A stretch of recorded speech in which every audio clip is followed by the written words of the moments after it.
Welcome to Shows World Gamers. Josh here, and welcome back to the channel, where we're actually going to be doing something a little bit different today. That's right, the end of the year is upon us. And of course, that means it's time for the Game Awards. Now, the Game Awards are taking place on December 12th, but they did announce the nominees this week. You can get in here right now, just like we're going to do today. I'm going to get in here. I'm going to check out the nominations, make our picks, kind of talk about it a little bit, and just tell you what I'm going to pick for each award. And we'll go ahead and vote because you can see that right now. Vote now. And you can do this too at thegameawards.com. Just sign up and you can vote for your picks. The nominations came with, as with everything with the Game Awards, the Game Awards get a lot of hate. The nominations, of course, they've made some horrible decisions in the past, putting games into the fighting game, category that weren't fighting games. There was the debacle with the Dave the Diver being an indie game when it was made by a huge company. Stuff like that. There's always some. This year, there's kind of some complaints about Game of the Year as they kind of changed it so that it doesn't have to be a full-fledged game. It could be like DLC that allowed the DLC Shadow of the Erd Tree for Elden Ring to make it in there, which I mean, that's almost a standalone game. I kind of feel like it makes a little bit of sense, especially this year was kind of a down year for the big AAA games. So I kind of see why they did it, but definitely the Game Awards get a lot of hate. It's a lot of fluff. It's way longer than it should be, but hey, we get to see a bunch of new games announced and stuff like that, and I think it's pretty fun. It is something that's recorded on your computer, so you can watch it, wait an hour, wait 2 hours, something like that, start watching it, and then you can like kind of skip through a lot of the fluff that gets added in there if you want to do it that way. But hey, it's a fun thing for us to do on December 12th to check out the Game Awards, see some upcoming games get unveiled and stuff like that. So we're going to get in here and we're going to do our voting for what think deserves to win the different categories. But before we jump in, do me a quick favor. If you're new, hit that subscribe button. And if you enjoyed this video, hit the like button. But without further ado, let's get in here. We can jump in here and look at the nominees so we can view all categories. So these are the different categories for this year's awards. One thing that they do that I absolutely hate is a lot of these awards, they just announce the award winner before the show even starts in the pre-show. So that's kind of a bummer. But it looks like, of course, we're going to have Game of the Year, Best Direction, Best Narrative, Best Art Direction, Best Score and Music, Best Audio Design, Best Performance. I feel like these two are kind of, I mean, they're so similar. I don't know if you really need two different ones for that, but Best Mobile Game, Best Indie Debut, Best Indie Game. Okay, so we got Best, okay, Debut Indie Game and then Indie. That makes sense. So Best Debut Indie Game would be uh, a company that this is their first game that they released. And then we got best community support, best ongoing. Those are, I feel like, pretty similar too. Games for impact, innovation, and accessibility. Best VR AR, best action adventure, best RPG, best fighting, best family, best sim and strategy, best esports athlete and esports game, content creator, most anticipated game, best adaptation, best multiplayer, best sports slash racing, and best esports team. So we're going to be looking at those. All right, so player's voice. Go to the player's voice. I'm not sure what that is, but let's go ahead and we'll close this and let's get into where we can start voting. All right, so game of the year. Okay, so we're jumping right into game of the year. All right, so there's 29. Okay, so the games nominated are Astrobot, Balatro, Black Myth, Wukong, Elden Ring, Shadow of the Erd Tree. That's pretty decisive one there. That's people aren't too happy about that, but I get it. And Final Fantasy VII Rebirth, and lastly, Metaphor ReFantazio, which I mean that game is just exploding right now. Great game. If you're a fan of the Persona games, this is made by them. Great game. Astrobot. I loved Astrobot. I played all the DLC. There's supposed to be a new DLC coming. I hope it comes. I'm pretty excited for that. I'll link our video of our playthrough that on at the end of this video, but I also did videos for all the DLC speedrun levels, so check that out too. We do a lot of stuff like that here on the channel, speedrun stuff, game playthroughs. We do some theme park stuff, Super Nintendo World, a little bit of Disneyland stuff. So we do a lot here on the channel. So if you're new, hit that subscribe button, join in on the fun. But what should I pick here? Man, I kind of want to pick Astrobot. I really enjoyed that game, but I gotta say, Final Fantasy VII Rebirth was pretty epic. Elden Ring, Shadow. I think they could have just made this Elden Ring 2 if they really wanted to, but I think that's why it's here because really it's like a whole new game. I'm gonna go with Final Fantasy VII Rebirth. I think that was the probably the best game this year. It's just it's such an epic game, fun game, really good. Um, I think that's what we voted for. We're going for Final Fantasy VII, but hey, I was real close to pulling the trigger on Astrobot. All right, so next up is Best Game Direction. Is it all the exact same games? It is. So Best Game Direction. Hmm. I, this is tough. Game direction. I feel like game direction has a lot to do with like let's see, awarded for outstanding creative vision and innovation in game direction and design. Hmm. I think I might. I think I'm going to go with Black Myth here. And this game's getting kind of a lot of hate too because it just didn't. I think it's the lowest rated game to ever be in for Game of the Year. You know what? I got to go with Elden Ring. I'm going to go with Elden Ring on that one. The all the backstory, everything. It's just so well put together, everything like that. I mean, they kind of set a new benchmark for open world gaming with that. And this add-on, which is really almost a second game, just takes everything to the extreme. It's a great game. I highly recommend playing it. So we're going to go with that. All right, so let's move on to the next one. Best narrative. So, best narrative is for outstanding storytelling and narrative development in a game. All right.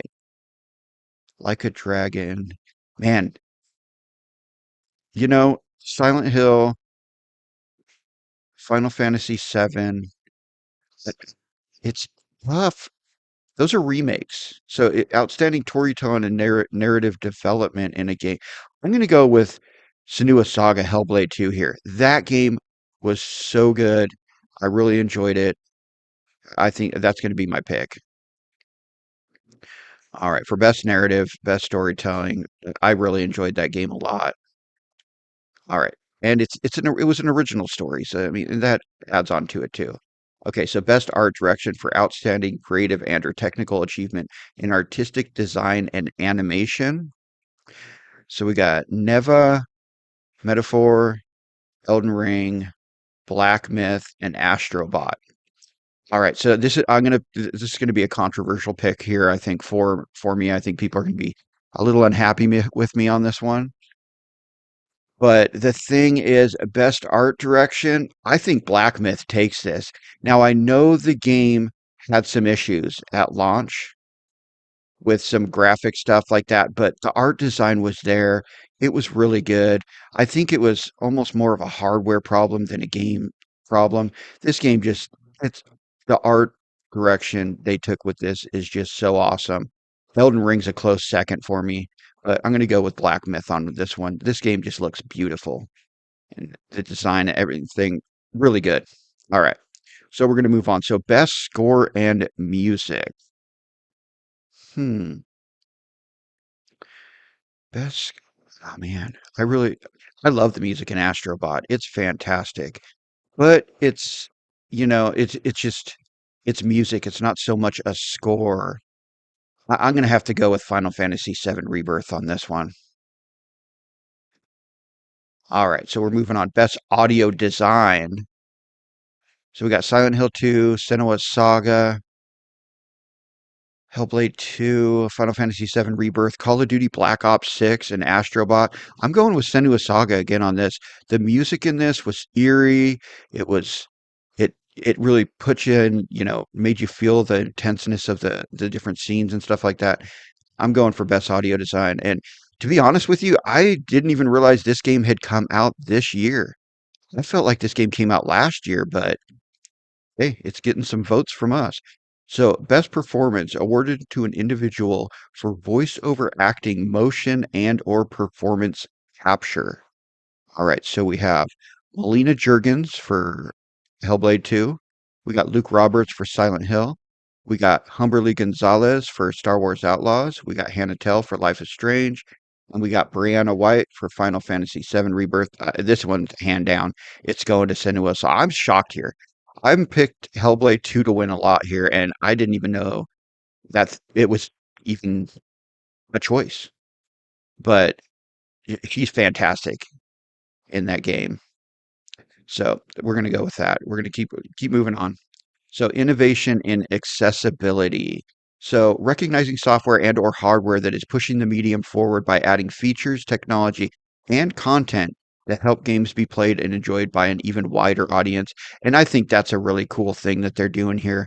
And as somebody who's colorblind, I run into some issues with some games. Now I'm not fully colorblind. I can see colors, but I just mix certain colors up. Like right now I'm playing through the Mario and Luigi Brothership, and they have the special bro attacks where it's just kind of special attacks, and one of them is the character flashes on the screen and you have to hit the right button for either Mario or Luigi. And so I don't see the colors super vibrant. They kind of, meld together. So I got to take kind of an extra tick to look at the character and not just the color. So stuff like that, I think it's great that they're making games more accessible for people who with disabilities and stuff like that. I don't mean just color. I don't think my color blindness is much of a disability, but just an example of different stuff like that that you don't really think of in a game, like little things like that that can really hinder players from enjoying some games. And I think it's super cool that this has become a thing. I do really like that the Game Awards is giving an award for this because accessibility is really cool in gaming. That the more people that can play games, the better. Video games are awesome. We love video games here on the channel, and I like to see this. Now, so Star Wars Outlaws is up, Prince of Persia, Dragon Age, Diablo 4, and Black Ops 6. The problem with this is I have no idea what any of these games like innovation for accessibility. I know I've seen a little bit of the Call of Duty stuff that they do. If you go into through the settings, you can change some stuff. I haven't really looked into it in any of these other games, so I know Call of Duty's done a lot over the years for it. So Call of Duty's going to get my vote on this one. All right, so next up, Games for Impact. For a thought-provoking game with a pro-social meaning or message. We got Senua Saga, Hellblade 2, Life is Strange, Neva Indica, and Closer the Distance. I haven't played. The only game here I played is Senua Saga. Um, it does have some like mental health stuff like that. Oh, and Tales of Kenzura Zhao is down here too. I did check out that game a little bit. Really enjoyed it. Really good game. Um, Metroidvania style game, but it's really fast action. It's a good game. You should definitely check it out if you haven't played it. If you have PlayStation Plus, it's available on some of them. I don't know if it's available on all the different versions of PlayStation Plus, but you can play that game there. Um, let's see. I think we're gonna have to skip this one because I don't feel like I have enough info to make a good vote. So I don't want to vote just to vote. So let's move on. Best ongoing, awarded to a game for outstanding development of ongoing content that evolves the player experience over time. We got Destiny 2, Diablo 4, Final Fantasy 14, Fortnite, Helldivers 2. It's got to be Fortnite. I'm not I don't play Fortnite much. My son plays it constantly, and they're always adding new stuff, doing cool new stuff. I mean, they've even added new games to Fortnite with the Lego game, the racing game, which is fantastic. If you haven't played that, it's really cool. And I know they signed a big deal with Disney, so a ton of Disney stuff's going to be coming. It almost sounds like it's going to be like a way to get to Disney Plus in like an interactive way. I don't know exactly what's going to happen with that. Sounds really cool. We're going to go with Fortnite here. All right, so moving on. Best community support. We got Baldur's Gate 3, Final Fantasy 14, Fortnite, Helldivers 2, and No Man's Sky. The same here. I think it goes to Fortnite because they have where you can make your own games and stuff like that. I think this one it's kind of a shoe in for either. The weird part's Minecraft's not on here. I feel like those are the two that the community support is just so ridiculous on. There, or I guess Roblox could go on there too. My son plays that. I don't play that, but there's just so community created stuff that you can do on that. It's really cool. So those three games I think are kind of far and ahead of all the other games in this category. But Fortnite's the only one here, so it's getting the vote this year. All right, so best independent game. All right, so we have Animal Well, Balatro, Lorelei and the Laser Eyes, Neva, and UFO 50. All right, so I haven't played. This is UFO 50. I really want to play this. I haven't played it yet, but I haven't. My vote's going to go to Balatro. Balatro's just a fun game. All right, so moving on. So best debut indie game. Animal Balatro, Manor Lords, Pacific Drive, and The Plucky Squire. I absolutely loved The Plucky Squire. We did a full playthrough of that game here on the channel. I really enjoyed it. I highly recommend playing it. I think was it a, it was, I, th- I'm not sure. I think it was a PlayStation Plus game. I think you can play it on PlayStation Plus.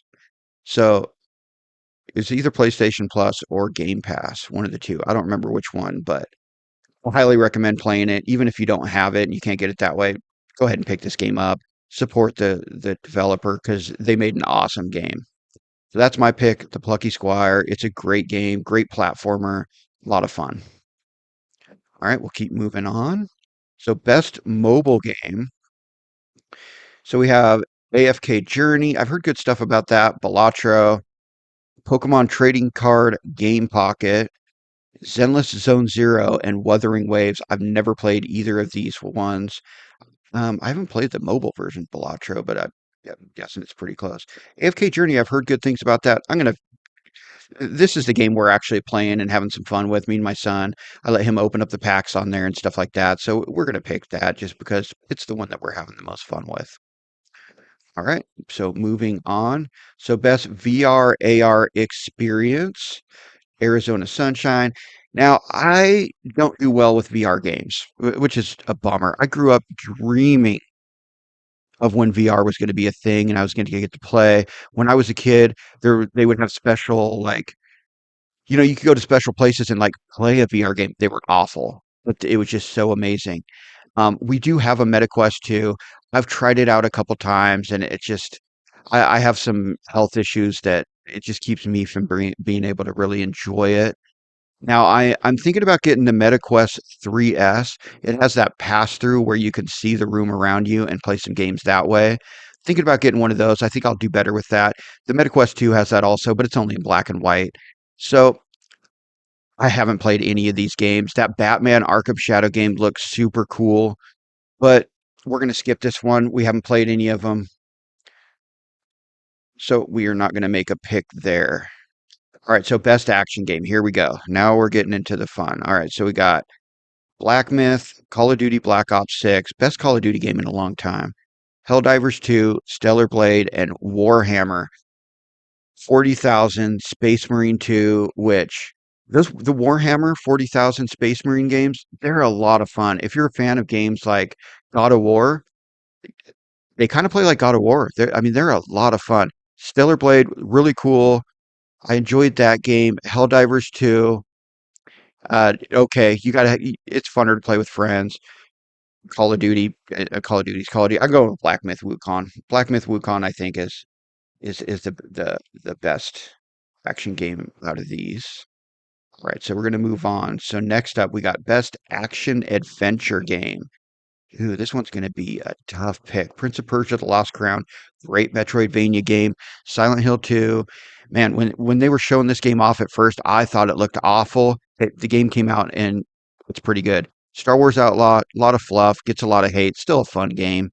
Astrobot, I absolutely loved, and The Legend of Zelda Echoes of Wisdom, I absolutely love that game too. I'm a huge fan of that three-quarter top-down, Zelda Link to the Past style.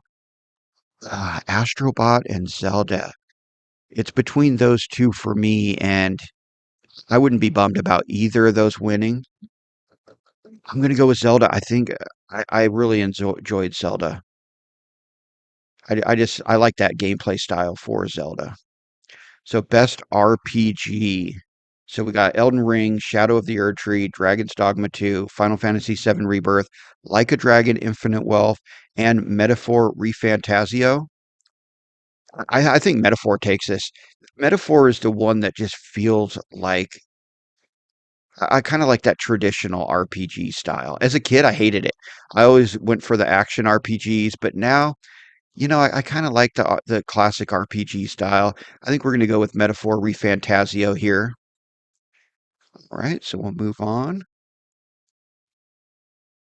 All right, so best fighting game. And the fighting game genre has kind of been making a comeback lately. It was dead. I mean, not dead, but there just wasn't a lot for a long time. And we have quite a few games. Last year was stacked with fighting games, and this year there's some good ones here. I mean, Tekken 8, fantastic game. Multiverses, eh. Marvel vs. Capcom Fighting Collection Arcade Classics. I mean, it's it's got a lot of games that has never came to console on it. There's quite a few games to pick there. Some awesome, awesome fighting games. Grand Blue Fantasy Versus. The Grand Blue games are kind of a throwback to, the classic fighting games. I really like the Grand Blue fighting games. And then Dragon Ball Sparking Zero. As much as I want to pick Dragon Ball Sparking Zero because I absolutely love Dragon Ball and the game's really fun, I gotta go for Tekken 8. Tekken 8 is just a great fighting game. It doesn't have as much flash and flur as, Dragon Ball, but it's just a better fighting game in general. All right, so best family game. All right, this is going to be a tough one. So Astrobot, Princess Peach Showtime, Super Mario Party Jamboree, The Legend of Zelda Echoes of Wisdom, and The Plucky Squire. I played through all these games, enjoyed them all quite a bit. Princess Peach, and I don't know if that should really be here. It was not. It was a fun game, but it not game, award worthy. I think they could have put something. They could have put the Mario Luigi Brothership game in here. I'm really enjoying that game. But best family game. Hmm. I usually don't like Mario Party games, but as a family game, I'm gonna vote for Mario Party here as kind of a surprise. I've never been that big a fan of the Mario Party games, but I absolutely love Mario Party Jamboree. I still play it every week. We're doing a video each week on it, playing through the different boards. I just finished up getting all the achievements in the game, and I'm still loving it. So going with Mario Party there, that's kind of a shock for me. So best sim strategy. All right. We got Age of Mythology Retold, Frostpunk 2, Kunitsugami Path of the Goddess. I like that game quite a bit. Manor Lords and Unicorn Overlord. I think this goes to Unicorn Overlord. All right, best sports and racing game. All right, so we got F1. We got the what used to be FIFA, now it's EA Sports FC. NBA 2K25, Top Spin 2K25, WWE 2K24. Um, I know it's not going to win, but I'm going to go with the WWE 2K24 game. Just the fact that you can create your own character on here and create all the, there's just a lot you can do in this game. Definitely has some issues. They need to keep updating this game to fix, some of the issues they've had before, in it. But you can spend hours playing a WWE 2K game, and there was some really bad ones, and I feel like this was kind of a return to form. This game was much better than the past 2K games, so it's getting my vote this year. All right, so next up, best multiplayer game. Now this is tough. Call of Duty Black Ops 6, of course Call of Duty, I mean, It is the king of the multiplayer games. Helldivers 2, that squad-based multiplayer, it's really awesome to get a couple people and play through. Super Mario Party Jamboree, it's the best Mario Party game ever. Tekken 8, fantastic fighting game. Warhammer Space Marine 2, great co-op game. Um, as much as I want to pick Mario Party 2 here because it's probably the game I've had the most fun with, Call of Duty, it's the best multiplayer game with zombies. The zombies, it's really good. Of course, the multiplayer is fantastic. It wins. All right, so best adaptation. All right, now I have experienced all of these. So Arcane, Fallout, Fallout TV show, the Knuckles TV show for Paramount Plus, the Like a Dragon Yakuza, which just recently came out. I watched through that. Actually, Tomb Raider: The Legend of Lara Croft. I only saw a little bit of that. I haven't gotten into that yet. I need to go through and watch that. I'm gonna go with Fallout here. I really enjoyed Fallout a lot. I can't wait for the next season. I'm going with Fallout here.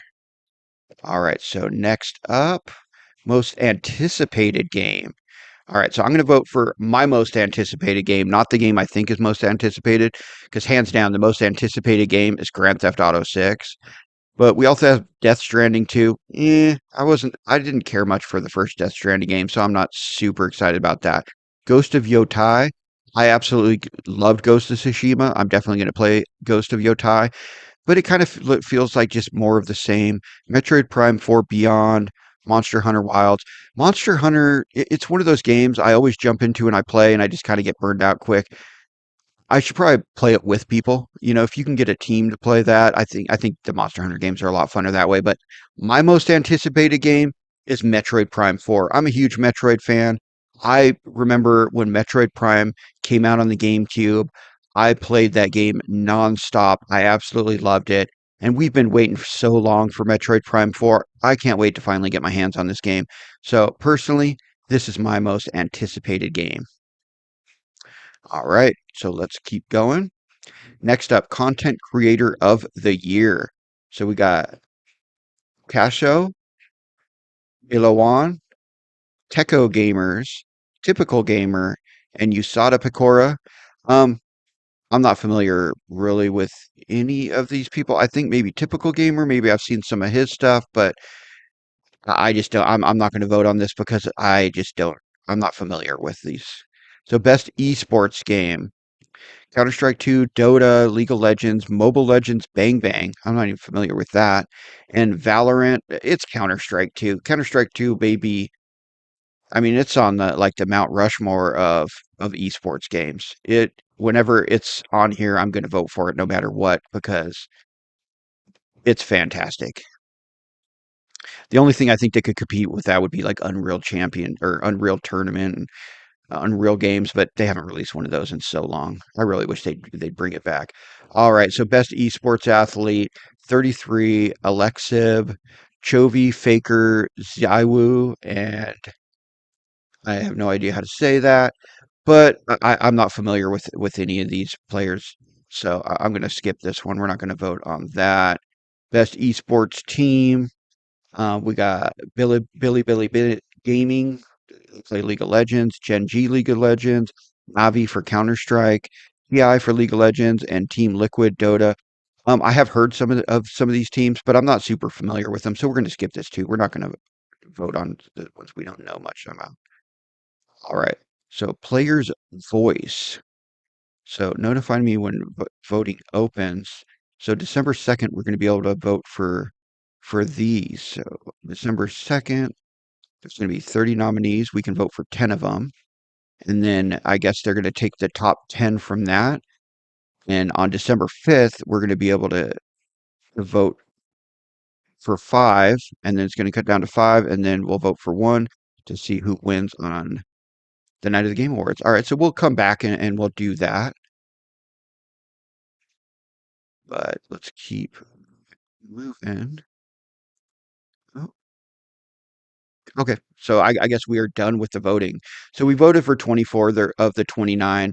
There was five we didn't vote on just because I didn't feel like I had enough information to make a good vote on those. But those are our votes. So go back here, December 12th. So December 12th, we can tune in. We'll find out who won each category, see if any of our picks won. But let me know in the comments. Are you guys voting? Do you guys hate the Game Awards? That seems to be, if you look online, everybody hates the Game Awards. They definitely could be better, but hey, it's better than nothing, you know. I like seeing, the new game announcements, stuff like that. Like like I said, this thing's it's online. This isn't the old days when you had to watch it live and if you missed it, you missed it, you're done. You can literally watch this thing in its entirety as soon as it ends. So, give it a little bit. You can fast forward through some of the fluff that they add in there if you don't like that stuff. But personally, I think it's a fun night. We're celebrating video games. That's what's important. You know, keep coming with, I'm not saying don't complain, anything like that. Letting them know issues will make it better in the long run, hopefully. It does seem like Jeff Keighley is, very open to what people have to say about it. But at the end, it's kind of, he makes money off of this. This isn't like a free thing or anything like that. So there is a business thing here where, there's going to be ads and stuff like that. I wish they would do more of the awards during the actual show and not just throwing out a bunch of awards before the show even starts. But I'm definitely going to be watching it December 12th. If you guys are going to watch it too, let me know in the comments who you're rooting for to win what awards. I do want to thank you for joining us today, gamers. Do me a favor if you're new, hit that subscribe button. If you enjoyed the video, hit the like button. Shows World out.